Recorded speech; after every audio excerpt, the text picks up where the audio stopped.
नमस्कार। जवाहरलाल नेहरू की जयंती पर उन्हें याद करना केवल औपचारिकता नहीं, बल्कि हमारी कृतज्ञता का रेखांकन होना चाहिए। नेहरू भारत के और दुनिया के इतिहास में केवल अतीत नहीं, बल्कि भविष्य भी है। नेहरू के बारे में पिछले कुछ वर्षों से, असल में पिछले कई वर्षों से, लेकिन पिछले 7-8 साल से खास करके दुनिया भर की ऊटपटांग, बल्कि अश्लील बातें, मिथ्या प्रलाप और कुप्रचार किए गए। ये सारे कुप्रचार असल में नेहरू की ताकत के ही प्रमाण हैं। नेहरू आज तक उन लोगों के लिए एक समस्या है जो भारत को एक इंक्लूसिव और प्रोग्रेसिव देश के रूप में नहीं, बल्कि एक सतत झगड़ते हुए समाज के रूप में देखना चाहती है। ऐसे लोगों के लिए नेहरू सचमुच एक समस्या है और ये नेहरू की बहुत बड़ी ताकत और कामयाबी है। दोस्तों, जब हिंदुस्तान आज़ाद हुआ, आजकल बहुत से लोगों को लगता है कि 70 साल में क्या हुआ, फलाना ढिमका।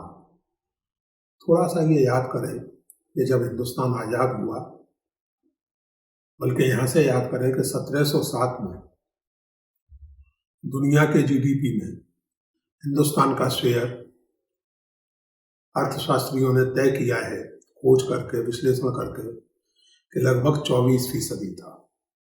केवल चीन का शेयर उस समय के हिंदुस्तान से ज्यादा था। 200-250 साल के महान अंग्रेजी राज की कृपा से 1947 में वर्ल्ड जीडीपी में हिंदुस्तान का शेयर 3% रह गया था। और अंग्रेजी राज के पूरे दौर के बारे में माइक डेविस ने कमेंट किया है कि इस दौर की पूरी आर्थिक उपलब्धि कोट एंड कोट एक वाक्य में समअप करना हो तो वो ये कि आम हिंदुस्तानी की प्रति व्यक्ति आय में 1 पैसे की भी वृद्धि नहीं। ऐसा हिंदुस्तान सन 47 में आज़ादी के समय हमारे स्वाधीनता संग्राम के नेताओं को और जिन लोगों के हाथ में उस समय देश को चलाने की जिम्मेदारी आई, उनको मिला था।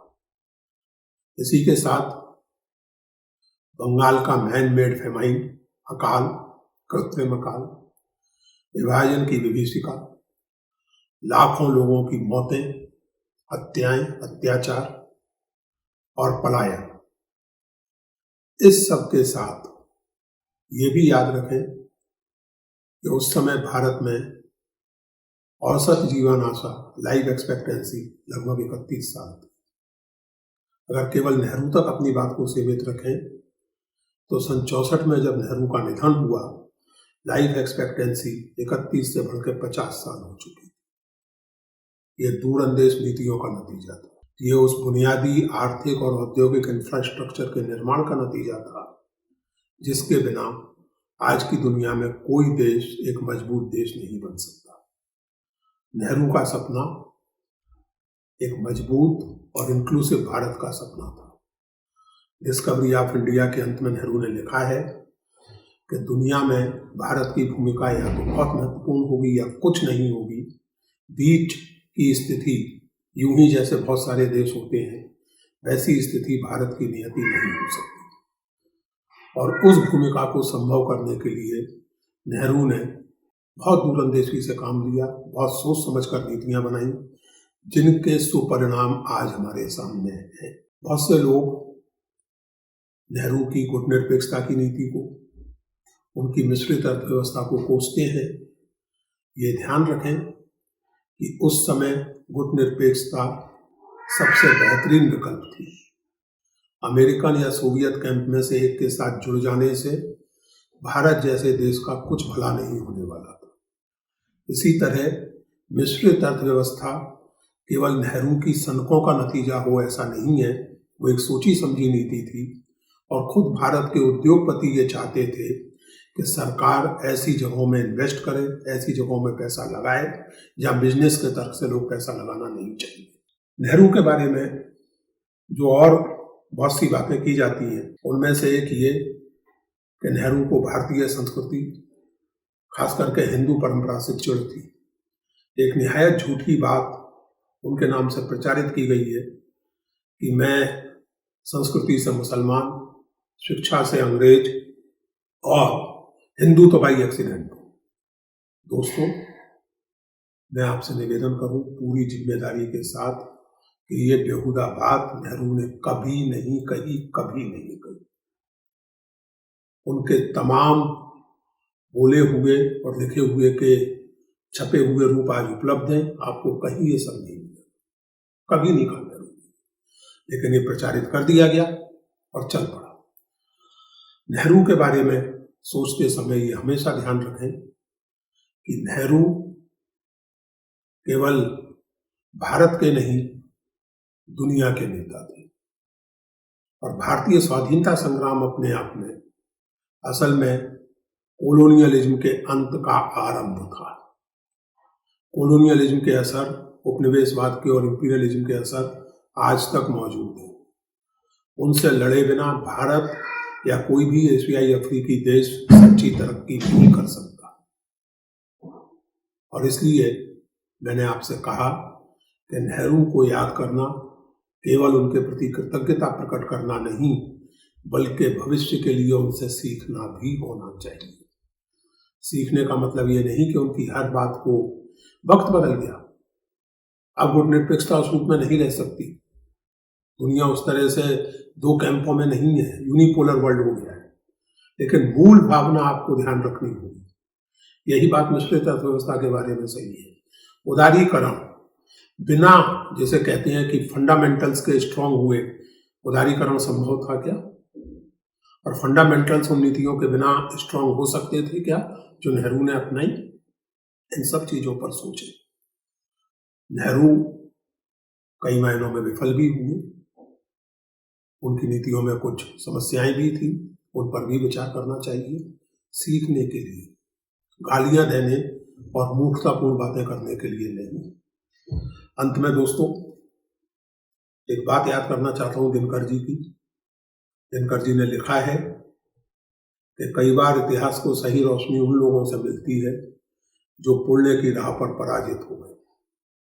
उन्होंने आगे लिखा है कि बुद्ध, अशोक, कबीर, अकबर, गांधी और नेहरू ऐसे पराजित पुण्य के प्रतीक हैं। मैं इसमें एक बात अपनी ओर से जोड़ना चाहता हूं कि पुण्य की, सत्य की राह पर जो एक सीमित अर्थ में पराजय दिखती है, एक इमीडिएट कॉन्टेक्स्ट में पराजय दिखती है, वो असल में पराजय होती नहीं है, वो केवल संघर्ष का एक पड़ाव होता है। उस पड़ाव से आज हमारा देश गुजर रहा है। ऐसा लगता है, आप कल्पना कीजिए, लगातार गुस्से में समाज, लगातार झगड़ा, लगातार कॉन्फ्लिक्ट, हिंसा के प्रति अद्भुत स्वीकृति का भाव, पूरे स्वाधीनता संग्राम को डिसमिस कर देने वाले लोग, आजादी को भीख बताने वाले लोग इस देश में पद्मश्री के अधिकारी माने जाते हैं।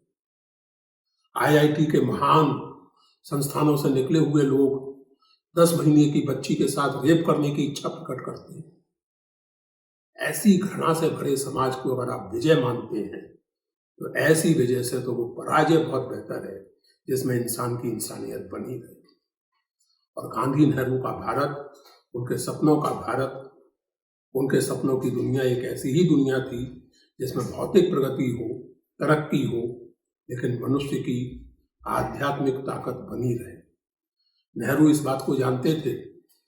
1960 में उन्होंने आर.के. करंजिया से बात करते हुए कहा था कि technological civilization has created a spiritual vacuum, उसकी परवाह करनी पड़ेगी।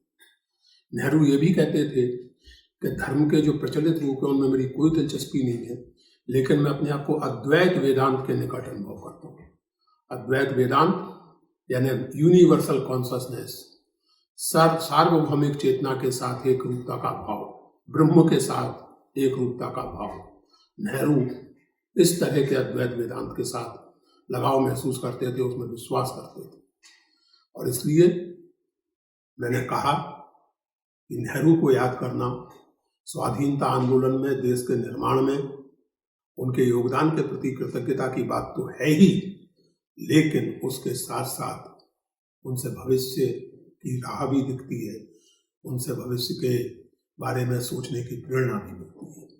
इन बातों के साथ, इन बातों को ध्यान में रखते हुए हम लोग याद करें पंडित जवाहरलाल नेहरू को उनके जन्मदिन के अवसर पर। धन्यवाद। नमस्कार।